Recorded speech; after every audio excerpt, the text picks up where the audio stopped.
హనుమంతుడు సముద్రాన్ని లంఘిస్తున్నప్పుడు ఒక కొండంత రాక్షసి అడ్డుపడి నిన్ను మింగేస్తాను అంటే ఆంజనేయుడు భయపడలేదు. పైగా నవ్వుతూ సమాధానం ఇచ్చాడు. అసలు ఆ రాక్షసి ఎవరు? హనుమంతుడు తన బుద్ధి బలంతో ఆమెను ఎలా మెప్పించాడు? సుందరకాండలోని ఈ అద్భుతమైన సురసఘట్టం గురించి ఈరోజు వీడియోలో వివరంగా తెలుసుకుందాం. వీడియోను చివరి వరకు చూడండి. మీరు ఇంకా నా ఛానల్ని సబ్స్క్రైబ్ చేసుకోకపోతే వెంటనే సబ్స్క్రైబ్ చేసుకోండి. అంత దేవతలు, గంధర్వులు, సిద్ధులు, మహర్షులు, సూర్యుని వలె ప్రకాశించు నాగమాతాగు సురస అను ఆమెతో ఇట్లన్నారు. వాయుపుత్రుడగు ఈ హనుమ సుదూర ప్రయాణం చే కూడా అలసిపోక సముద్రంపై ఎగురుచున్నాడు.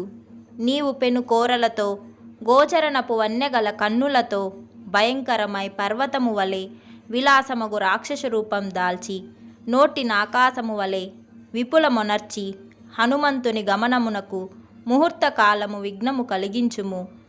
మేము హనుమంతుని బలమును శత్రువులను జయింపజాలిన అతని పరాక్రమమును తెలియగోరుచున్నాము. అతడు నిన్ను ఉపాయముతో జయించునచో లేక భీతిల్లి విషాదము నొందునో చూచుదము.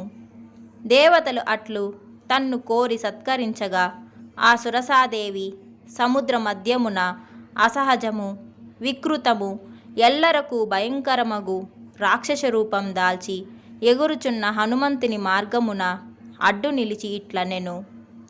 ఓ వానర శ్రేష్ఠుడా, దేవతలు నిన్ను నాకు ఆహారంగా నిర్దేశించిరి. నేనిదే నిన్ను భక్షించితును. నీవు నా నోట ప్రవేశింపుము అని ఇట్లు సురస పలకగా ఆ వానర శ్రేష్ఠుడు మిక్కిలి హర్షముతో ప్రకాశమానుడై ఆమెకు ప్రణామం చేసి ఇట్లనెను. దశరథ మహారాజు తనయుడగు రాముడు తమ్ముడగు లక్ష్మణి తోడను భార్య సీత తోడను దండకారణ్యమున ప్రవేశించినాడు. శూర్పణఖ ముక్కు చెవులు కోయిట మున్నగు పనులచే రాక్షసులతో శత్రుత్వమును పొందిన రాముడు మాయా మృగమును పట్టుకొనుటకై పోగా అతని భార్య యశస్వినియగు సీతను రావణుడు అపహరించినాడు. నేను రామాజ్ఞ తలదాల్చి దూతనై సీతాదేవి కడకేగెదను. నీవు రాముని రాజ్యమందున్న దానవు కావున రామునకు సహాయం చేయుదగుదువు.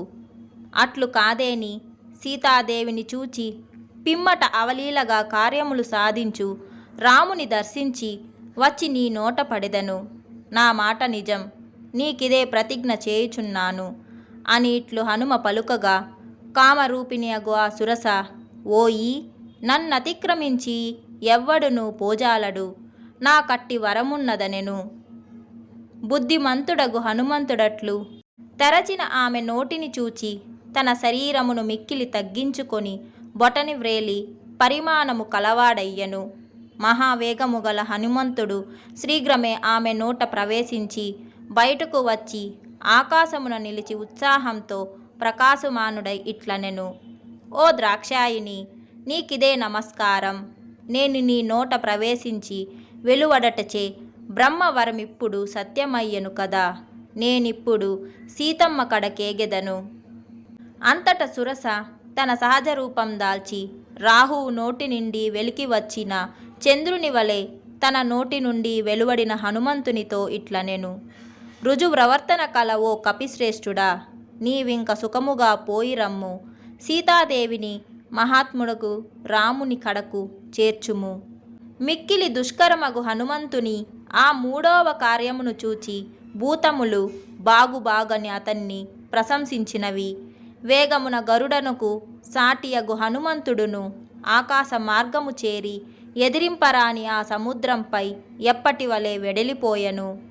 అతడు మేఘములు కురిపించు వర్షధారలతో కూడినది, పక్షులు సంచరించునది, కైసికారాగ మాలపించు విద్యాధరులు విహారించునది, ఇంద్రధనుస్సుతో కూడినది, సింహములు, ఏనుగులు, పులులు, పక్షులు, సర్పములు లాగుచుండగా వేగముగా పోవు సుందర విమానములు కలది, వజ్రము పిడుగులు ఢీకొన్నట్లు అగ్నులు ఢీకొనుట వల్ల ఏర్పడిన వెలుగుల కలది, పుణ్యము చేసి స్వర్గమును సాధించిన మహాత్ములతో శోభిల్లునది, తక్కిన దేవతలకు హవిస్సున చేర్చుటకు అగ్నిదేవుడు తిరుగాడునది. గ్రహములు అశ్విన్యాది సప్త విశంతి ప్రసిద్ధ నక్షత్రములు సూర్య చంద్రులు తక్కిన నక్షత్రములు ప్రకాశించునది. మహామునులు గంధర్వులు నాగులు యక్షులు అంతటనూ కలది. వ్యాపనశీలమైనది అగుటచే జన సమ్మర్దము లేక నిర్మలమైనది. విశ్వావసువను గంధర్వరాజు విహరించునది. దేవేంద్రుని ఐరావతమగు ఏనుగు తిరుగాడునది. చంద్ర సూర్యులు పయనించు మార్గమైనది. శుభకరమైనది.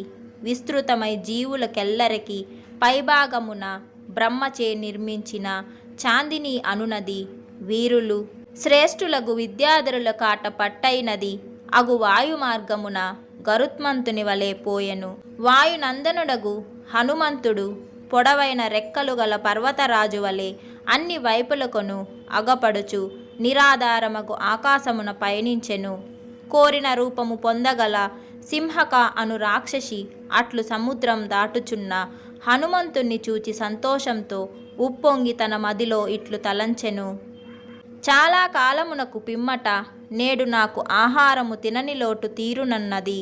చిరకాలమునకు నాకీ పెద్ద ప్రాణి చేత చిక్కినది అని మదిలో తలచి ఆ సింహిక హనుమంతుని నీడను పట్టి లాగెను. అట్లు లాగుచుండగా హనుమంతుడిట్లు తలంచెను. సముద్రమున ఎదురుగాలిచే పెద్ద ఓడవలే వేగమంతయు కోల్పోతిని. ఒక్కమారుగా నన్నెవరో పట్టి వెనక్కు లాగివేయుచున్నారు. పిమ్మట హనుమంతుడు ప్రక్కలకు పైకి కిందకు చూచుచు తుదకు సముద్రం నుండి పైకి లేచిన ఒక పెద్ద జంతువును చూచెను. వికృతమగు ముఖము కల దానిని చూచి హనుమంతుడు ఇట్లు తలంచెను. చూచుటకు ఆశ్చర్యం కలిగించుచు మహాపరాక్రమము కలదై ఏ జీవినైనా దాని నీడను పట్టి తని వైపు లాగగల ఈ జంతువు సుగ్రీవుడు తెలిపినదే. ఇందు సందేహం లేదు. బుద్ధిశాలియగు హనుమంతుడు తన నీడను పట్టి లాగుట అను కార్యముచే అది సింహికయే అని గుర్తించి వర్షాకాలపు మేఘము వలె తన దేహమును పెంచెను. సింహికయు ఆ పెనుకోతియగు హనుమంతుని శరీరమట్లు పెరుగుట చూచి పాతాల బిలము వంటి తన నోరు తెరిచెను. మేఘ పంక్తి వలె గర్జించుచు హనుమంతుణ్ణి వెంబడించెను. అంతట మేధావియగు హనుమంతుడు తన్ను కబలింపజాలునట్లు తెరచిన ఆమె పెద్ద నోటిని, దేహ పరిమాణమును, ప్రాణస్థానములను చూచెను. వజ్రము వలె కఠినమైన దేహము గల మహాబాలుడగు హనుమంతుడు తన శరీరమును క్రమముగా తగ్గించుకొనుచు పోయి తెరుచుకున్న ఆమె నోట ప్రవేశించెను.